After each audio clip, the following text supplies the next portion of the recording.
Mile High Hockey Lab. Mile High Hockey Lab. Hello and welcome, everybody. This is Adrian from the Mile High Hockey Lab. Thank you so much for tuning in today. I'm really excited to be here with my fellow Avalanche fans and fellow Mile High Hockey contributors. I'm here with Evan, Ezra, and Jackie. Thank you three for joining me. While I have your attention, as I always say, please subscribe, like, and share. Turn your alerts on if you're watching on YouTube so you know every time we go live. And if you enjoy these broadcasts on YouTube, don't forget that all of these podcasts are available on your preferred streaming platforms, whether it's Spotify, iTunes, or Audible. Just go search Mile High Hockey Lab. This is actually our 21st edition. So congratulations to the three of you and myself, I'd say, on almost 25 editions so far into this Mile High Hockey Lab experiment. Yeah. So I just want to get right into it. I'm pretty pumped about where the Avs sit right now. I'm sure you guys could figure that as I'm a typical homer. But I feel as though we should talk about what happened against the Arizona Coyotes in both games and see kind of if my opinion on the outcome and kind of the way the games went is different in any way from yours. So we'll start there with the home and home with Arizona. And I'll start with you, Evan, our managing editor. Evan, it seems like the Avs power play has really been rolling, and we saw that be put on display for the 11th straight time and in both games against the Coyotes. What are you crediting the sudden influx of success for the Avalanche power play to?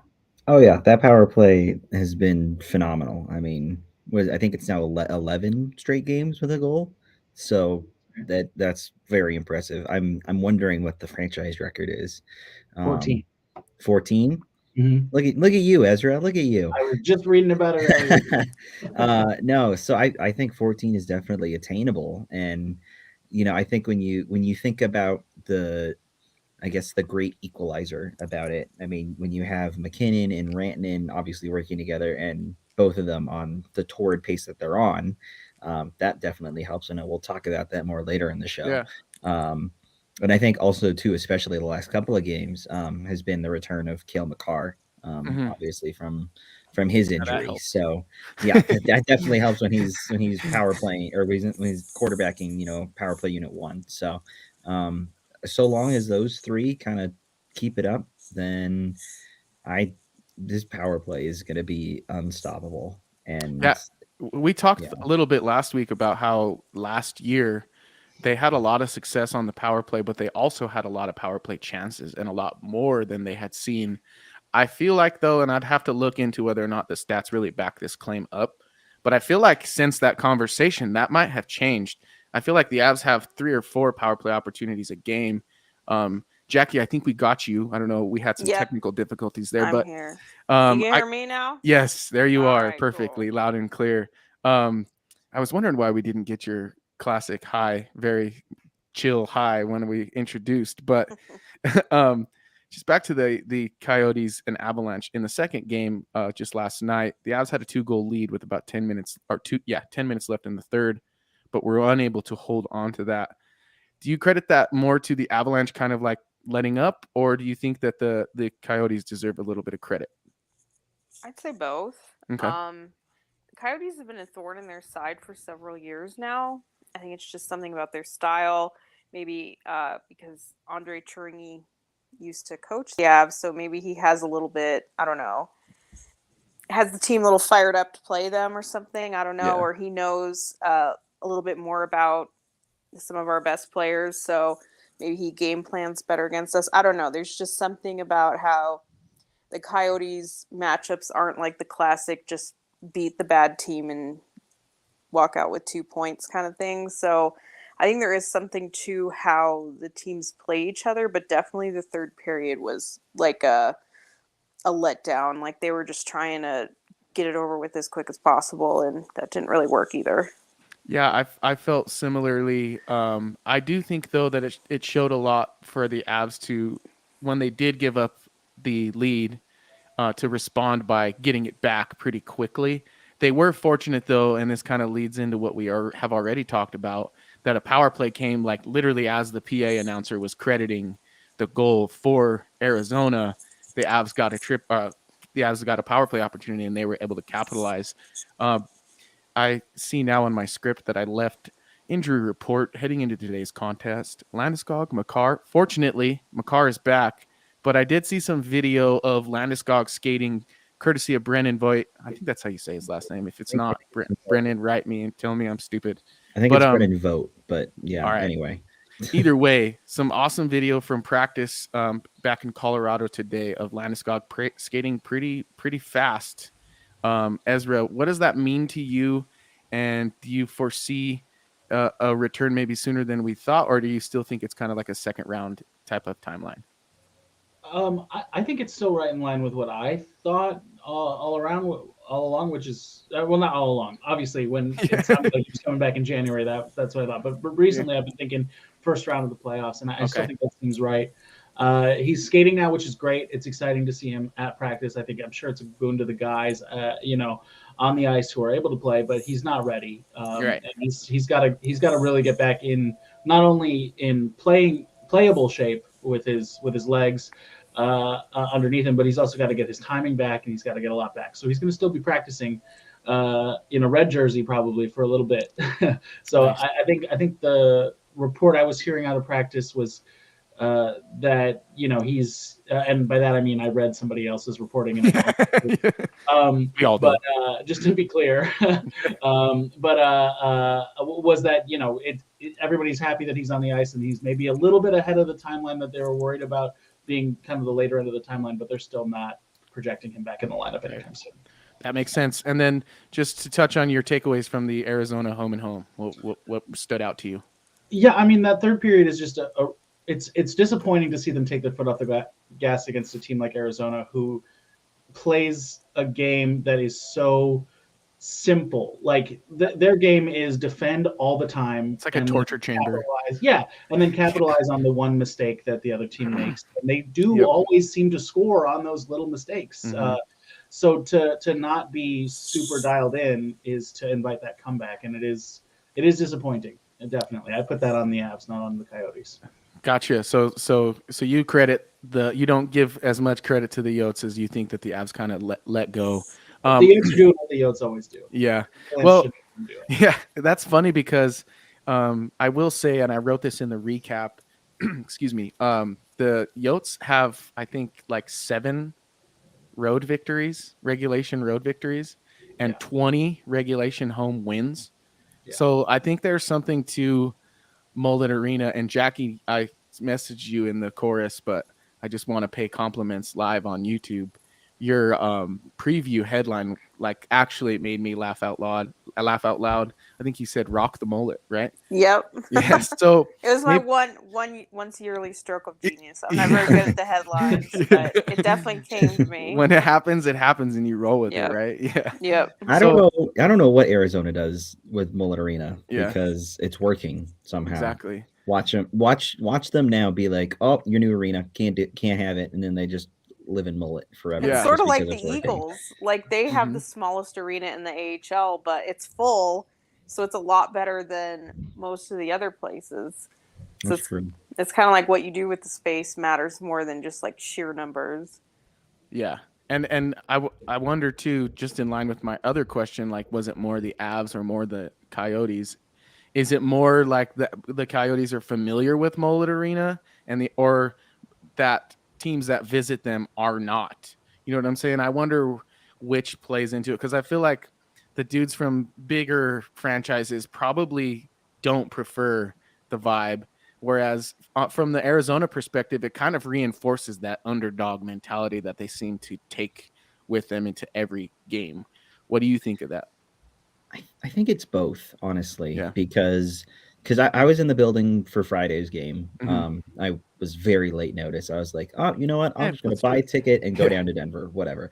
And at least Friday's game, like the Avs were pretty much on the front foot for almost the entire time. I feel like it was maybe just like the start of the second period where Arizona was leading in shots for a quick moment.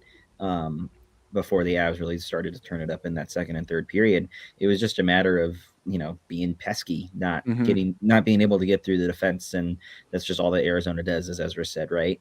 So that was Friday's game, and then yesterday, Sunday, that was more so, I feel like, Arizona really giving it to the Avs in that third period, versus it was a mix of Arizona going forward, giving it all they got, and the Avs also breaking down defensively. So obviously that combo is not great if you're an Avs fan. So if you have only one of them, like it was on Friday for the Avs, where they just couldn't get through the defense, just because that's just the way it was. I feel like that's fine because they eventually broke through, but they almost blew it on Sunday because they both couldn't get through the defense and also let Arizona really pound back at them. So nonetheless, it turned into a pretty entertaining game, at least yesterday, and it ended with quite a, I guess, showdown between netminder Connor Ingram and Alexander Gorgiev, who it went 7 rounds in the shootout, but the real showstopper was the Valeri Nichushkin move that finally beat Ingram. Yeah, exactly, Evan. That's, I believe, his first shootout attempt as a pro, and it looks like maybe he should take Evan Rodriguez's spot. What do you think, Ezra? That so much surprised me. Sorry, I just wanted to say that, but go on, Ezra. No, we'll come back to you. No, yeah, it surprised me too. It was a beautiful move. I loved it, obviously, and you don't see that let the puck slide little hesitation from a lot of players, and I think he had the advantage of having no tape on him. You know what I mean? Ingram had no idea anything like that could possibly be coming. Yeah, exactly. So, what's he about to do?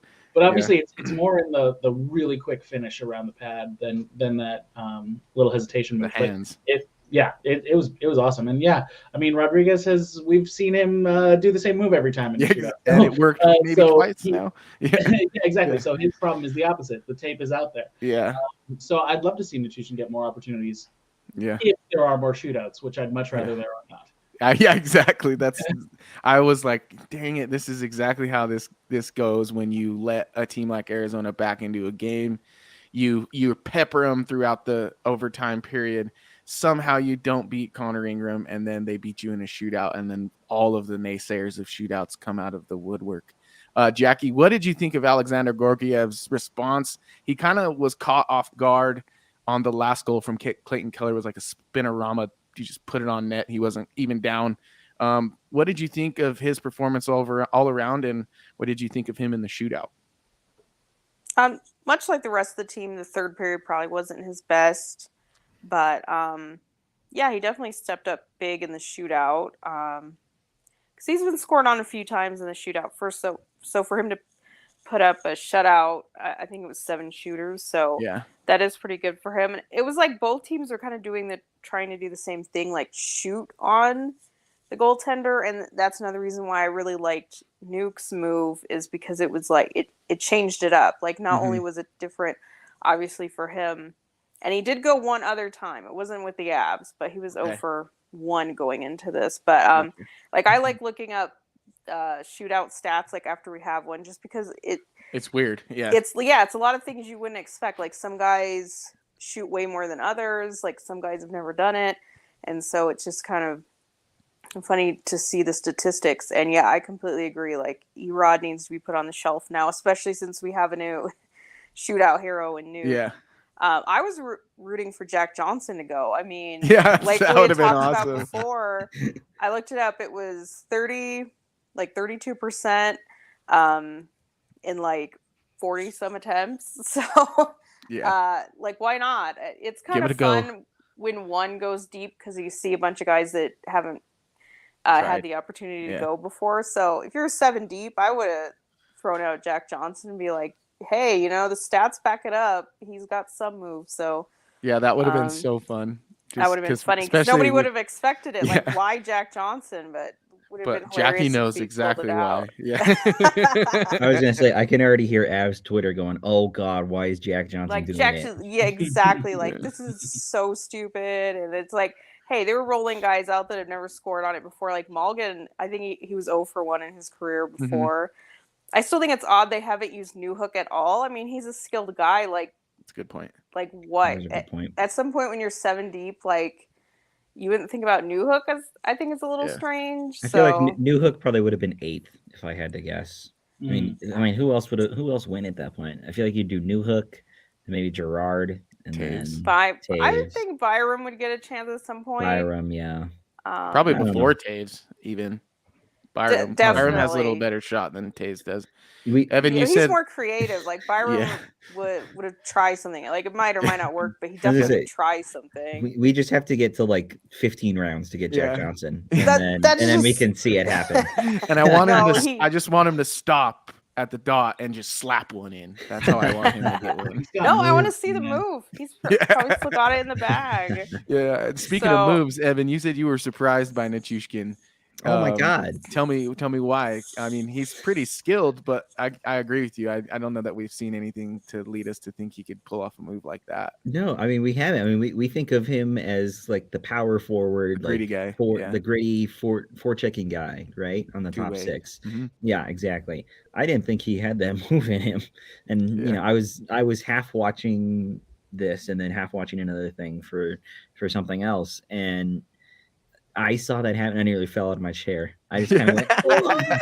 I was like, "What?" So I don't know. It blew me away. It blew everybody away. I mean, Well, even maybe those- he's studying tape of Jack Johnson. Maybe that's the explanation. That's where he got the Listen, I move mean, from. I everybody think on it's press the on press Forsberg, and I row. think Landy would do that move Mhm. often. So I don't know if he like had it in his mind he was going to keep doing that, but the hesitation I think is something like Kucherov started. I don't think he's the only one that does it, but he might have got that from his. He's the one who countrymen. like he'll just go over the puck and it'll go 5-hole on the goalie because they can't Yeah, keep he'll up like with it. stop. He'll like almost stop and then just shoot it. But there's other variations of that, like that hesitation. But it seems smart if you can pull it off because, like, the goalie is watching, like Your hands. probably watching him, hands and him stick handling, and then it's just like such a fake like that to do it, and you can pull it off. It's great. So I am glad that. Because that game was pretty boring, especially back to back against the Coyotes. It's like just end this game. So I'm glad the shootout at least gave us some sort of novelty, something different to appreciate from this game, and then obviously winning. Losing that would have hurt a lot more. Both games were agree. not the best, unfortunately. And I know too. I was so upset, and when I was in the building on Friday, and everybody else was upset when Rantanen's empty net shot was blocked by the ref. I mean, what are the chances of that? I mean, Yeah, that was man. Yeah, if he doesn't get to 50, he needs to like write the NHL. Like, And then for petition. him to get hooked down, and they call it a tripping penalty, but they don't give him the goal. The on goal, empty net. yeah, So, that like, too was interesting. Yeah, that's So- where, like, ref blocking it. That's Mikko's got to just wait 1 second longer before he shoots. That's on Mikko a little bit, but the pull down, that's the ref actively taking a goal away. 100%. Yeah. Rantanen's rage against the refs continues. Yeah, well, that's why I named the podcast today "Finnish Strong" because I feel like a part of the Avs doing well over the next couple of weeks as the regular season comes to an end within a Central Division title race is Nathan MacKinnon seeking 100 points in the regular season for the first time in his career, and of course Mikko Rantanen becoming a 50-goal scorer for the first time in his career. And given the fact that there are about 10 games left, you know, who knows? This guy is capable of scoring 2 and 3 in a night. It's possible that he gets close to Joe Sakic's Avalanche record of 54 goals. I know, not the Nordiques record. But essentially, the poll of the week, I did 2 of them. The first one I did was I wanted to see where Avalanche fans thought Mikko would land when all was said and done with 10 games left to go. And that 10th game, by the way, is a makeup game against the Predators at the end of the year. So if you're not seeing it on the schedule, that's why. I'll start with you, Evan. What's your answer to this poll? And the question is, will he catch Sakic at 54 goals? Will he not catch Sakic but score more than 50? Will he get exactly as many as Sakic, or will he not get 50 at all? And I told people to explain if they thought that. There's 10 games left. He's on 49 now. he could have been on 50 after this week, and my bold prediction was almost right, and I'm a little ticked about it still. But anyway, if they had just given that McCarr tipped goal on Friday, but anyway, I digress. I think he'll definitely get past 50 for sure at this point. He might do it tonight. Honestly, I could see that happening. I don't know if he'll get past 54. I don't know. I would like to think so. Right. Because I mean, you have what? You got Ducks tonight. You've got Sharks twice. You still have Anaheim another time after tonight. I'm thinking of the hard games like Minnesota, Dallas, obviously this week, and then LA, and that's really it. I think, right?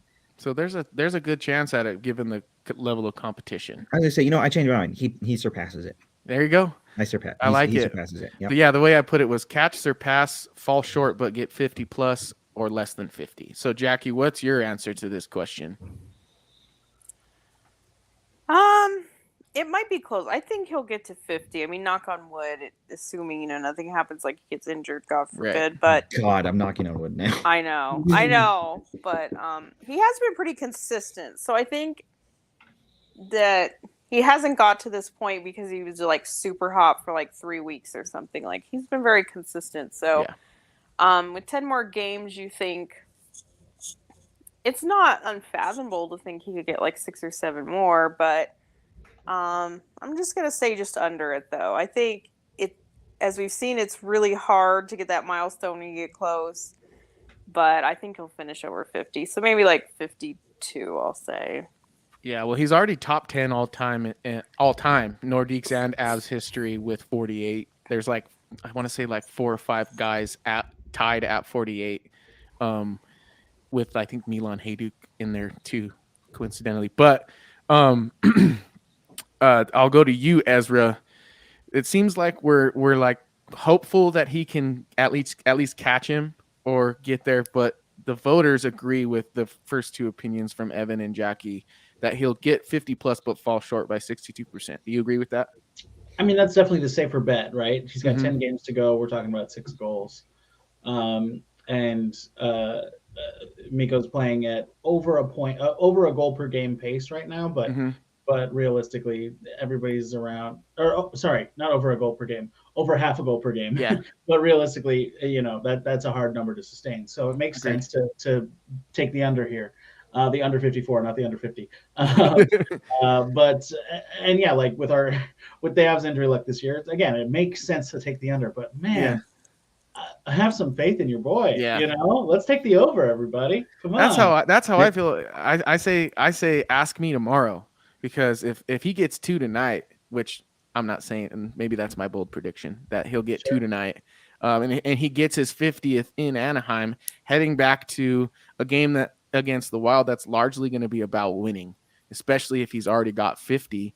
I think that takes the edge off, and then the next 2 or 3 become a lot easier and more about coming from being within the game. Whereas like I feel like tonight, looking at it from their perspective, they're like this team we should beat, and Mikko's probably like I should eat tonight because he is a point per game player against Anaheim in his career. So I'm with you, Ezra. I'm like, let's let it fly, baby. It's been a great year for Mikko, and if McKinnon's gonna get 100, it's probably gonna be largely about how well they do on the power play. And right now the power play is hot. They're playing some lowly competition in the next couple of weeks, sprinkled in some really, really important games this week. I think the stars are aligning for both things to happen. But I'll go to my second poll of the week. I basically just kind of wanted to see what fans had more pride in right now, because I feel like the Nathan MacKinnon getting to 100 points thing has been something we've wanted for him for quite some time. Whereas we didn't really know I think if you would have told me when we drafted Mikko Rantanen, he'll be a 50 goal scorer one day, I'd have laughed in your face. So I feel like from my point of view, I'm not that I don't want Mikko to score 50 or 54. Don't get me wrong.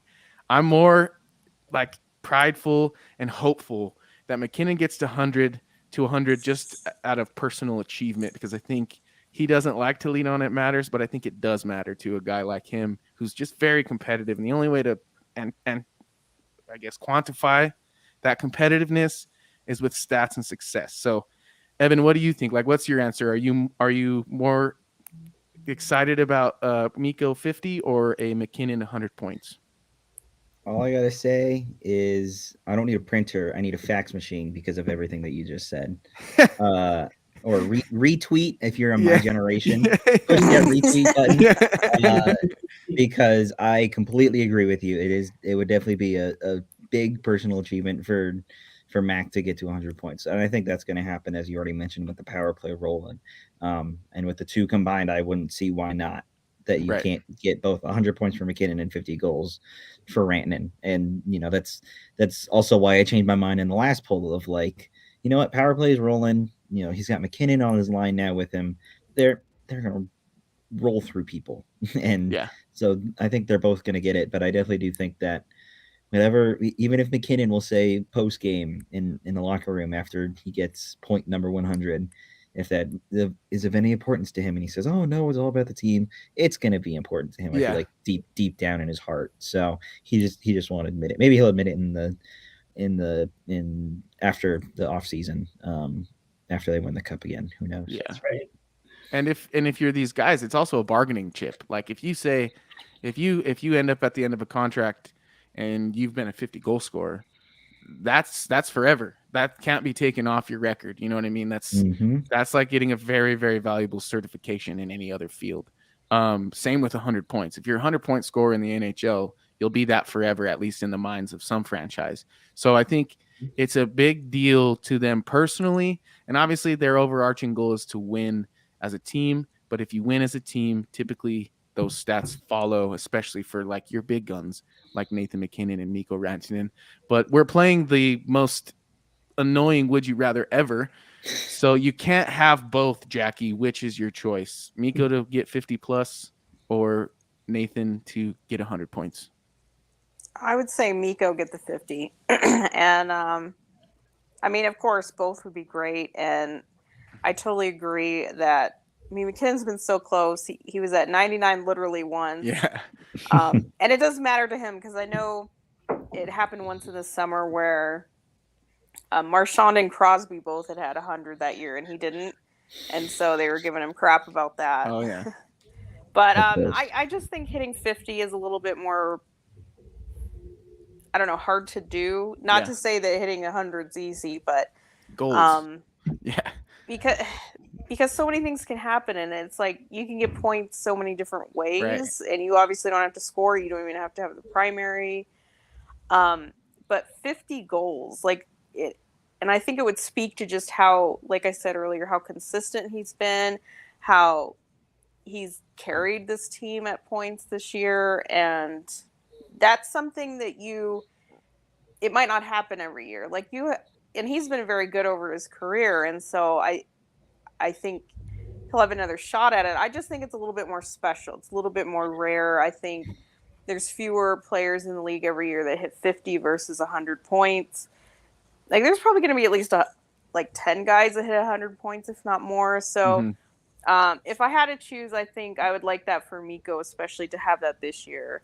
And because you never know, like he might not hit 50 again. And like you said, like even if you do it once, you're known as a quote unquote 50 goal scorer. And so, I just think it's a little bit more meaningful. Ezra, what do you think? Mikko or Nate? Man, I'm going to choose Mikko, but only for one reason, and that is he's already at 48. If he doesn't get to 50, something went wrong. So, good point. That's fair, yeah. I can't have another injury. I can't. Yeah, that's a great point. That's like so well put, given the full scope of the season. It's like we're talking about milestones that in reality, given the way the season has gone, we're fortunate to be talking about it. It speaks to the longevity, I guess, or the resilience of these two players, that they've been available enough inside of a season where availability was kind of the main storyline, right? So good point, Ezra. And I'll backtrack then my answer of McKinnon, because I do think it's a more emotional answer, because it is just like like Jackie said, getting to 99 and not getting to 100. And then when you talk to fans of other teams in the league, and they're like, "Well, but he's never a 100-point goal or never a 100-point scorer." And it's like, yeah, but he's Nathan fucking McKinnon. Like, let's chill out, So I pardon my French. Yeah, but if I was guaranteed that both guys didn't get injured, and that's not why, then I think I'd go Nate because of exactly what's been said already. It's he's the man, He's worked so hard for it, and Miko too, in the same way. But like, yeah, that 100-point mark has been the benchmark that's been separating him from the Crosby McDavid, truly elite conversation for some reason. Yeah, exactly. Clearly is. Especially now that he's got a cup, so this will be like one of the last few remaining boxes for him to check in such a young career. So I agree with that. Yeah. That's why I did it. But I guess I'll undo my retweet and go get a printer instead. I believe everything I said, but playing both sides of the fence is very convenient. I know that I broke the rules there. That's on me. So the 56% of 135 votes say Nate Dogg reaching 100 points is what they would choose if they could only have one. So I think they're same. I think if you're wondering what the vibe is on Twitter, it's emotional. So for me to say that the emotional vote is Nathan McKinnon, I think that aligns with this. So that was our poll of the week. Well, this week it was 2 polls, so we got a bonus poll.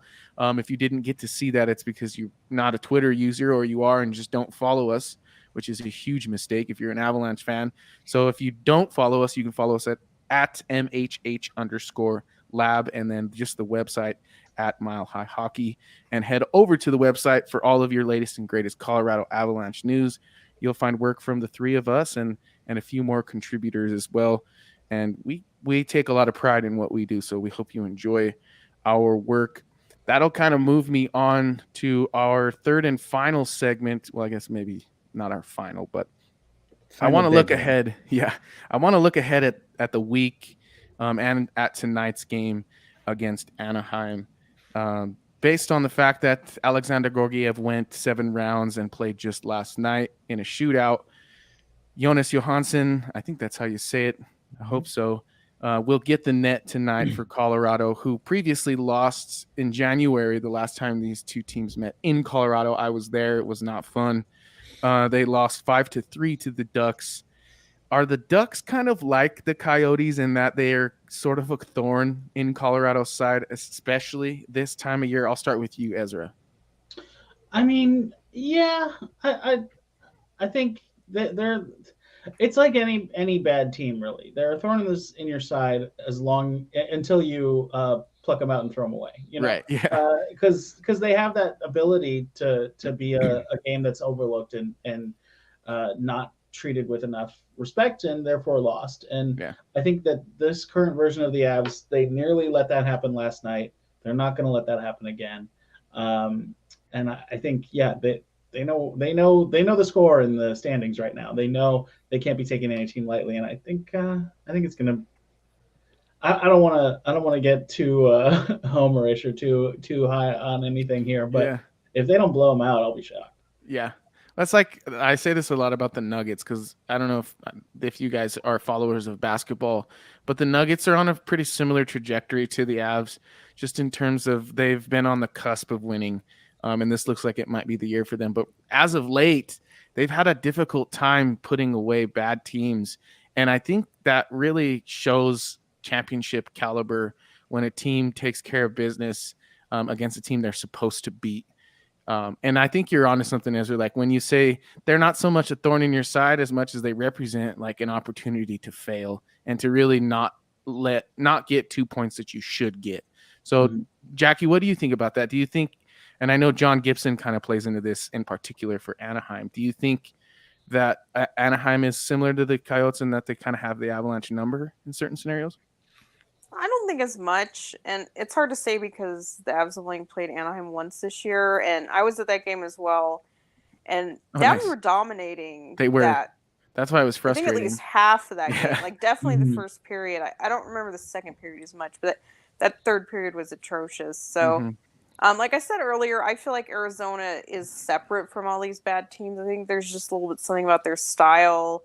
or the matchup that's more real than just like getting up for a bad team. So, it's tough because I think they expended a lot of mental energy on beating the Coyotes last night, Mhm. and you don't want to say like they definitely just should roll these bad teams, but they really should because they've gotten back on track. Like when they had their disappointments against Anaheim and it was Chicago early on, that was more like January, and I think they've moved past that.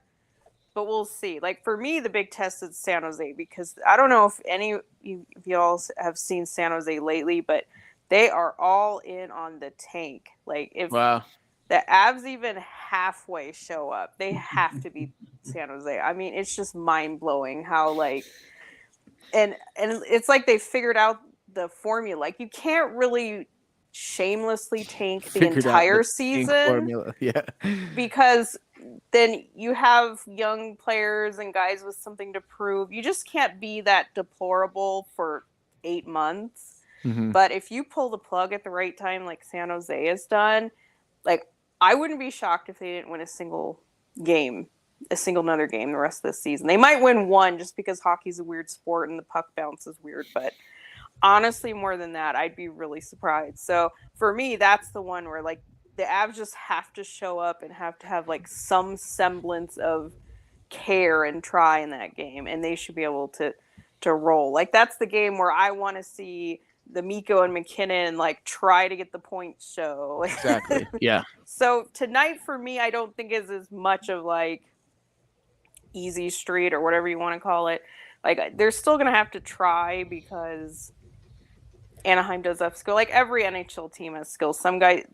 Their guys get paid too, but I think the Avs can take care of business. What I'm trying to say, like, I don't think it's going to be easy necessarily, but Anaheim is really bad too. And it's weird because I didn't think they were going to be that bad this year because they've accumulated talent, and it's just for whatever reason. I actually think it's coaching is the reason. Like, they just have no direction, and so the Avs should be able to dominate like how they began that game in January and then be able to finish the job. Yeah, what's funny is I'm looking at Tankathon right now, and before I ask you, Evan, I'm gonna simulate the draft lottery.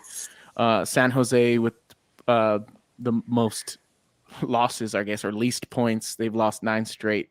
Columbus, same amount of points, 3-6-1 in their last 10. Chicago is third. They've lost their last 5. Anaheim is fourth. They've lost their last 4, and Montreal has won just one. They're 3-5-2. So I'll simulate it real quick. All right. Let's see who we got. Oh my God, this is crazy. I hope to God this happens because the NHL world will lose its mind. Vancouver jumps 9 spots to the first overall pick. Oh, that'd be San so Jose- obnoxious. San Jose with the second pick. Columbus with the third. It pretty much follows suit after that in the top 10. No, Yeah. it exactly follows suit after that in the top 10. So basically, Yeah, those imagine fans think Vancouver they're gonna getting the offer first. those fans think they're going to offer Sheet Byram now. Like, they just Oh, won't let really? it go. Yeah. Wow. So I wanted to do Oh, this Vancouver. simulation because I feel like anytime you're playing a team that's in the top 5 of this Tankathon simulation, you should win handedly, especially if you're a defending champion. But I mentioned John Gibson, and I saw you, Evan, kind of nod your head. You're constantly concerned about the Avalanche getting goalied. Are you worried tonight? Oh, every time. Every time. I mean, we've seen it with Connor Ingram now for the last like 3 games or whatever. But no, John Gibson, you can't overlook him. I mean, he is definitely part of the reason why the Ducks are staying in games because he makes 50 saves a night. Yeah, he made 41 saves in the game in January against the Avs. Exactly. So, if he's able to do his job and goalie the Avs, then his team's always going to have a chance. And of course, when you have Trevor freaking Zegras too, who is just an all-class talent, like that's also going to help your team a lot too. So I always look forward to watching Trevor Zegras. I hope he does something cool, but after the Avs are winning like 6-0. that's when I hope he does something cool. So Yeah. we'll see though. I mean, they don't have John Klingberg anymore, but Klingberg wasn't really fitting in anyway in the first place down there. Yeah. So I mean, it's really the Zegras and Gibson show, I guess you could say. Little Troy Terry added in there, That but yeah, too, yeah. absolutely. And I'm gonna simulate this one more time because I feel like that was just the craziest simulation that's ever been conjured on this, and it's the first one we've ever done. Okay, this seems a little more. San Jose gets the first, good for them. Detroit moves up 6 spots to get the second. Columbus Jeez. moves down 1. Chicago moves down 1. Oh my God. Montreal moved up 9 from 9 spots to get the 5th pick. So Jesus. this simulator is just It's all over the crazy place. right now. But nonetheless, that's kind of interesting. Jackie, you said that I thought it was interesting that you said San Jose seems to have the formula to tank. That's a really good way to put it, because I feel like Montreal has the opposite. Like they have the formula to almost tank, and maybe they should just tank sometimes. Same with Arizona. They already got the first overall. Like Montreal's already done it. Yeah. I think there's teams that have been worse than others. Like I don't think Arizona or Montreal has been that bad. Like I know the record's not great, but like they're closer to that Ottawa Buffalo tier where maybe just another step and they could figure it out. And then there's like just the teams that just like Chicago has no assets. Like I don't even like their prospects. Like they just have nothing. Yeah. They're so in for it hard. And then San Jose, I didn't think started the year that terrible, but they're all in now. So it's weird that even in the bottom there's different tiers of bad, I think. Yeah, that's funny. I agree. It's weird because even in the wild card, in the wild card, there seem to be no different tiers of bad. Everyone just wants to lose right now on both the East and the West. It seems like Calgary is like pretty sad race. Yeah, it's like Calgary's like, no, we're good, guys. Keep doing your thing. We don't want to be a playoff team. But speaking of playoff teams, the Avalanche will play 2 this week, and the other 2 in the Central Division race, looking for that number 1 spot to basically avoid playing one or the other. Dallas does not have a pick in the first round. Minnesota has one in 24th overall. Like I said, they're good teams. What are you most keen on in these matchups, Evan? And which one do you think the Avs should be more concerned with? Obviously, both matter, but what poses a bigger threat matchup-wise? Yeah, I was going to say this week, honestly, I feel like we'll probably determine the Central Division. Right. With these 2 games. I mean, it's huge. I mean, I'm looking back at the schedule right now. If I'm not mistaken, the Avs have beaten Minnesota every single time this year. I think so. So that's awesome. I'm glad to hear that. They've got their number, and with Kirill Kaprizov hurt and out of the lineup, that's also not going to help their cause either. Right. But somehow, aren't they in first right now? Like somehow they're in first. Yeah. Somehow they're in first. Maybe that changes after tonight, which would be awesome. But anyway, so then I turned my attention more then towards Dallas. That's the one where I would be more interested / concerned about, I guess you could say. Just because they do have the Avs' number. I mean, we saw that last game when they blew them out of the water in Dallas. And obviously that was different time, of course, even just a few weeks ago. But I mean, Dallas is almost kind of like Arizona, where they're just pesky and annoying, but they're actually good. And they'll actually do something about it and take their chances and have the skill and the firepower to do it, both on offense and defense. So that's the one I'm more concerned about. That's the one where I'd want to see the Avs play a more complete game, and not do what they've done the last couple of games, like against Arizona, where they take a break or, get outplayed for a little bit. If I can get a full 60 minutes against Arizona or against Dallas and maybe be like a 3-2 game, I would love that. I would really, really love that. Yeah, that makes sense. If you look at, like you were mentioning, their head-to-head stuff, they're 2-1 against Dallas. This is as much of a tie, though, as you could ever have, basically. They both have 10 goals for and against, obviously. and that ratio is in a perfect alignment. So I wouldn't be surprised if you're right, and that's the toughest competition. With that said, the Wild, like you mentioned, we're undefeated. The Avs have 9-4 and 5 against. Jackie, do you share the same opinion? Are you more concerned with Dallas, and is that why it's so important to win the Central so that Dallas has to play Minnesota before us? I'm not really as worried about winning the division. I guess it kind of feels like when you've won that, you won the President's Trophy, you won the Cup, too, that it doesn't matter as much. Like, it never mattered really to Tampa Bay to win the division. And the way that the league is, if the Avs don't happen to get into the Final Four and they don't win the division, the draft pick is a lot better. Like, it could be around 20. So there could be some sort of benefit there. I'd like to see them at least get to second where they have home ice. And then if it does happen to where if they get to second, I don't know that Dallas would be third. Dallas might still win the division and then they don't play them anyway. Okay. I guess overall I am more worried about Dallas. Like, I know right now Minnesota has the division lead. I am a little bit concerned about sweeping Minnesota. I don't know if you can really assume that. Right. So it almost seems like primed for a little bit of a letdown against that team. But I do think that their bigger test is Dallas at this point. Because, I think they have a little bit more to prove there. And I also think Dallas also has a really soft schedule to end this season. Minnesota's is a little tougher. I think they have to play Vegas twice in the next week or so. So I think their road's a little tougher. So if I had to pick one to beat, it probably would be Dallas at this point. Gotcha. That makes sense. I agree. I feel like if there's one that'll say more about the Avs, it's also the Dallas game. Just based on how they've played against them, as we previously mentioned. Ezra, Evan kind of mentioned this a little bit. Is this the most important week of hockey for the Avalanche since last year's playoffs? And do you foresee them leading the Central Division before our episode next Monday? This is the most important week of hockey is a really interesting question because I feel like the next week is always the most important week. You know what I mean? Like we can always say that when we come up with some storyline that they need to prove themselves or they need to get back on track or they need to.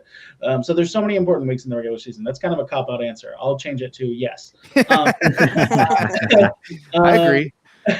Yeah, it's our job to make it the most important week of the season. Right. Yeah, Exactly. I got you. Yeah. But I do think they're gonna be at the top of the Central by the end of this week. I don't know if they beat Minnesota, but I do think they beat Dallas, and I agree with Jackie 100% that that's the more important win. Sweeping a team like Minnesota, even without Kaprizov in this upcoming game, getting a sweep in the regular season is very, very difficult. It's very unlikely. It just doesn't happen very often, even if the teams match up on paper. Like the Avs should be able to win this next one. Minnesota's not going to want to go 0-for against Colorado, so they might come out with some extra jump. We'll see. But I think looking at all the team's schedules, Minnesota is more likely to drop one than Dallas, but Dallas is going to drop one to Colorado, in my opinion, and my hopes and dreams. So I'll say, let's be on top of the division by the end of this. Well, coincidentally, when you mention sweeps not being very likely, especially within the division, the Avalanche could potentially sweep the Coyotes, the Predators, and the St. Louis. Oh, just kidding. Not the St. Louis Blues. Not the Coyotes. Not the Coyotes. Oh, what am I looking at here? Oh, I did wins. I lied. Hold on. And I think not the Predators. Just the Predators. Just the Predators. And the Sharks too. And the Sharks. But we've only we only played them the once. Yeah. We're not there yet. They should though. They really truly should. The Hurricanes though, 2-0 Yeah. against them. That's a good one. That's Oilers. a good point. That's a good point to think about which teams the Avs have swept this year. Yeah, Oilers 2-0, Wild 2-0. Columbus. Yeah, Columbus, Montreal 2-0, Ottawa 2-0, and Capitals 2-0. So they did pretty good in terms of beating up on the teams that they think they can beat up on. Let's see who they've lost the most to: Vancouver, Boston, New Jersey. There's a one outlier out there. Yeah. I know that team that jumped 9 spots in the draft lottery earlier. All those Vancouver games happened in like peak injury season too. Yeah. So that means a little bit less, but Yeah.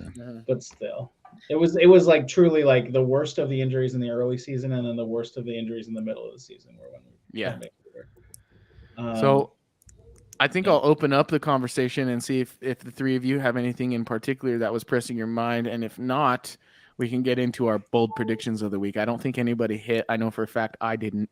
Not on next week's bold prediction either. Although, I mean, it might just be that one game if we're talking about it. So, you guys got anything you want to talk about? I'm still just upset that I didn't get mine because I was so close. Because when I was in the building on Friday, right, like I said before, so they initially announced in the arena on Friday that McCarr's goal is actually given to Rantanen. That it So deflected you're in. losing it, yeah. Yeah, I was like, oh my god, it's happening. Yeah. Yeah. And then I like go back and I'm like, oh wait, they gave it back to McCarr. Oh, shucks, whatever. And then of course, Rantanen had the referee block his empty net shot and then was pulled down like 10 feet from the net and didn't give him the goal on an empty netter there. So I don't know. He definitely could have done it this week, and I'm upset about it because I bet you somebody out there probably placed a bet on him getting 50 by the end of the week and did not win money because of it. Yeah. So that's unfortunate. Yeah. Somebody, huh? Somebody. It wasn't me. I'm just kidding. It was the ref who didn't call the penalty. Yeah, it was the ref who got in the puck's way. Like I said, Rantanen's rage against the refs continue. Yeah. Anyway, for a bold prediction for this week, obviously this week is huge, as we've already stated before, and I briefly mentioned the Dallas game and kind of what my thoughts were on that. Like I think if they play a full 60 minutes and come on top 3-2, I think that'd be perfect. That won't be my bold prediction. That'll be a separate prediction, just a game prediction, I guess. So I guess I'll go bold prediction. They go undefeated this week. They do all 4 games. Be a huge week. Yeah, it would be an absolute. I mean, now's the time to do it, right? I'm sure Bednar is probably pounding that in the guys' brains. Is that hey, this week is a huge week. I'd be a little bit worried tonight since they're on the other end of a back-to-back, but considering they have over 24 hours since yesterday's game was an afternoon game, that will help and benefit them. So I like it. I say 4-0. That's my kind of bold prediction. Jackie, I'll ask you, do you have anything you want to talk about that we didn't touch on? And if not, what's your bold prediction? I think there's another milestone that we didn't really talk about, and it's smaller, but I think it would be really nice if Byram got to 10 goals. He's at 8 right now. Ooh.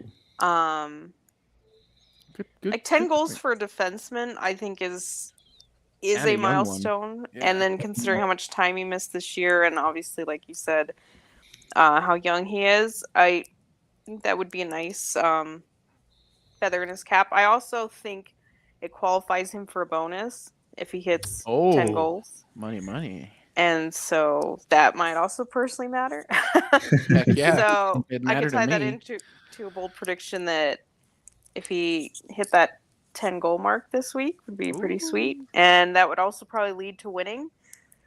That if you're getting goals from defensemen, you're probably going to win the game. Nice. I love it. Be a nice bonus. If there's anything I can say, I think young boys like money. I'm just saying here. So, I think I'm going to have to edit that one. I'm just kidding. I didn't even think about that. I didn't even. No, why would you? I'm the asshole here, not you. I'm the asshole. Anyway.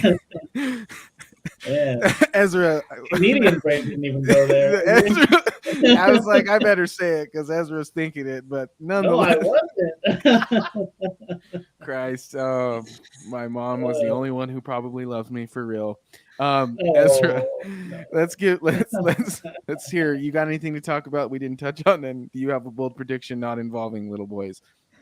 Well, I just want to say I'm thrilled that Evan Rodriguez only ended up missing 1 game with that concussion because you never know what's going to happen with concussions, and definitely seeing him kind of acting weird on the ice, like him being angry at a ref is something we don't see very often after the hit, and then taking a shot at somebody we also don't see that much out of Evan Rodriguez. So I was like, oh, this is out of character for him. And then to see him miss games with a concussion, I'm like, oh no, his brain's broke. Oh fuck. But he's back, and that's great. I just wanted to say I'm excited about that. Good for him. And then bold prediction wise, let's see. Last week it was Comfort gets a point in every game, and he came very close. He was very good last week, but he did not score in the first game of the week, so I was immediately disqualified. So this week I'm gonna go. I'm gonna say Darren Helm gets back on the score sheet with a goal and an assist this week. Nice. I like that. I could see Helm getting a goal tonight. I could see that. I could see Helm getting a big goal against Dallas or Minnesota. I like that a lot. He likes a big goal. As I say, he's got big goals against Central Division teams before. You guys are really trying to get me today. I'm actually mad at you, Evan, for not knowing what you sounded like when you said that. But I apologize for the inconvenience. Hey, hopefully half of the people who listen to us find it funny, and the other half are like, "What the hell are these people talking about? What are they doing?" I did also think of another milestone. Shout out to Nathan McKinnon, 700th career NHL game tonight. Wow! Wow! So that's pretty cool. That's pretty awesome. Hopefully he does good on it tonight. So yeah, that would be very nice. So I have your bold predictions written right here. What's up, Ezra? One other piece of news. Forgive me if we covered this last week, but Bednar's extension. I don't think we. We did not. Oh, we did not. So. You're right. Yeah. Dang. Which there's not too much to say about it. It's just exciting, and I'm happy for him. But, well, I love it because I feel like it flies in the face of all the toxic Avalanche fans on social media who are like, as soon as they lost to Pittsburgh, that's the worst loss of the season. What is Bednar doing? Mm-hmm. Jackie, do you feel like that? Do you feel similarly to me in terms of that sentiment? Yeah, definitely, and that certainly wasn't the worst loss. No, right? I was like, really quick off the top of my head, they were worse, but yeah, it was an interesting surprise. I mean, the timing of it, the Avs don't really do a lot of in-season signings. And it's different than signing a player, sure, but they also kind of took their time when they gave him his last extension. Mm-hmm. So it was interesting. Does that make you wonder, like, if he was sought after possibly from other teams? I mean, I'm sure he's sought after, but do you think maybe there was something that the Avs were threatened by because they pulled a similar move to keep McFarland around because he was pretty heavily sought after? I mean, maybe, yeah, because kind of the trend is you don't let a coach get to his last year of his contract, and maybe, and especially since they put him in that upper tier, that $5 million, I think he's probably not the highest paid, but it's the upper tier. Mm-hmm. So maybe once you've decided that you're going to go there, you just get it done. But yeah, it is interesting that they were a little bit more proactive about it. So it's possible that they just wanted to lock it down, and makes me think, like, they going to sign anybody else? They're going to sign any prospects? Because this is the season for prospect signing with the NCAA wrapping up. And I was curious about that too. I wanted to see if you had, maybe identified anyone that's technically a free agent from the tournament. Ezra, have you seen anyone, or Jackie, or all of you?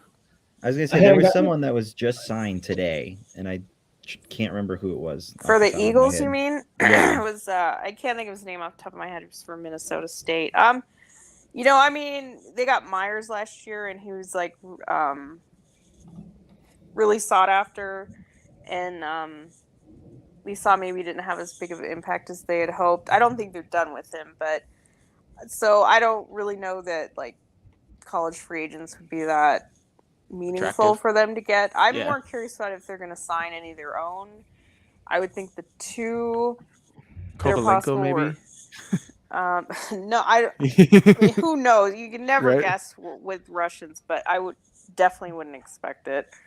And I don't really think you can because their league year runs out May 1st, so it's going to go over. May 1st is like our July 1st. So and he's still signed for next year, but who knows? Money always talks when it comes to that stuff, but they'd have to really want to throw down.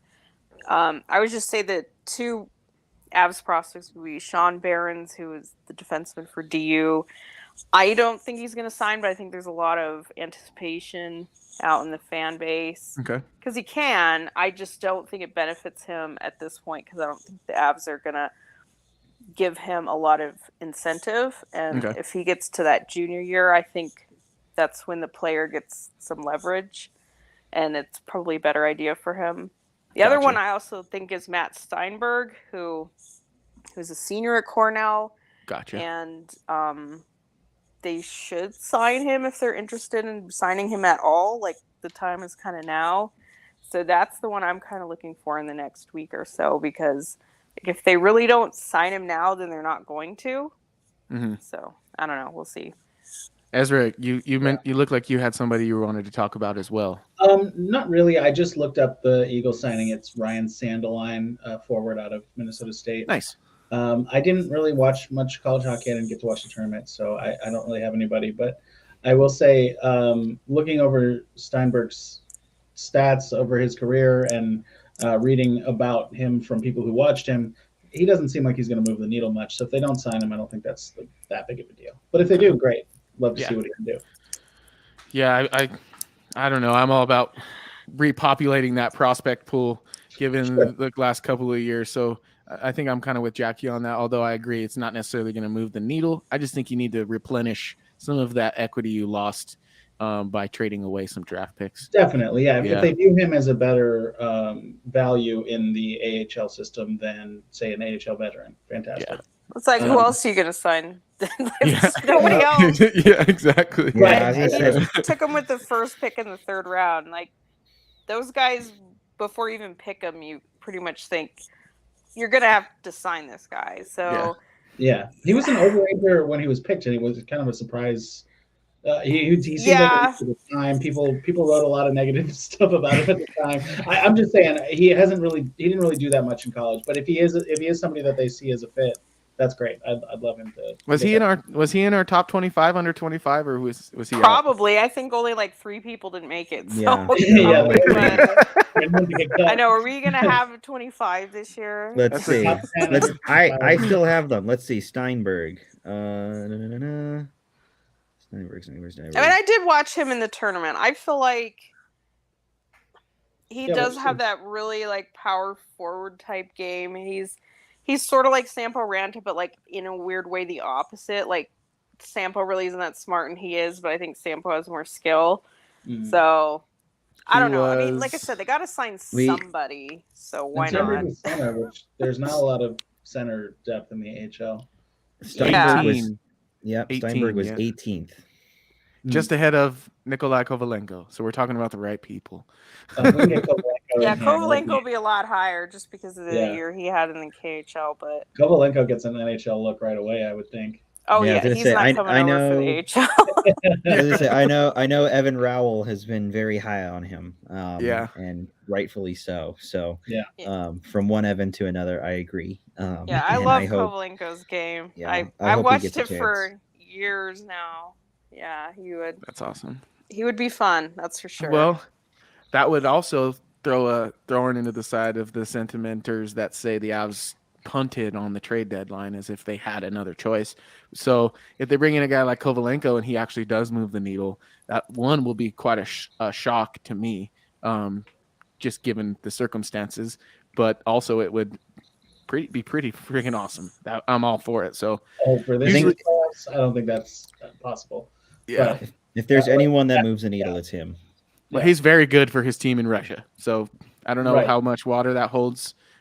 We saw who's the last guy we saw come over and play for the Kings. He was a little bit older though. Man. But he had a stint in the NHL, went to the KHL, and then came back. I can't remember his name, but I think he's the last like Russian to come from the KHL that actually, I'd say even Kuzmenko this year for Vancouver. Yeah, like that's true. Happened. Yeah, that's true. And I mean Kaprizov. Yeah. That's a good point. What I like a lot about Kovalenko is just the way he forechecks. Like, I just think that'd be such a good fit. Yeah. In the system and for Bednar. Like, I don't know how much of the skill will translate but at least he has it. Like, he's at least on par with the others that chip in a little bit of offense here and there. But just to get him to come and play that hard, heavy super aggressive. I mean, if people think they like the way that Logan O'Connor forechecks, oh my goodness, you are in for a treat. Yeah. He's on the edge a little bit. Like he'll take a few penalties. But when you play that hard, you kind of have to expect it. So that's why I think it's so exciting. Not necessarily like, oh, free top 6 player, he's going to score 50 points for the Avs. It's just like he's such a good fit. You would just love to see that what he could do in that kind of role, because that's the kind of stuff that the Avs and Bednar in particular like. Yeah.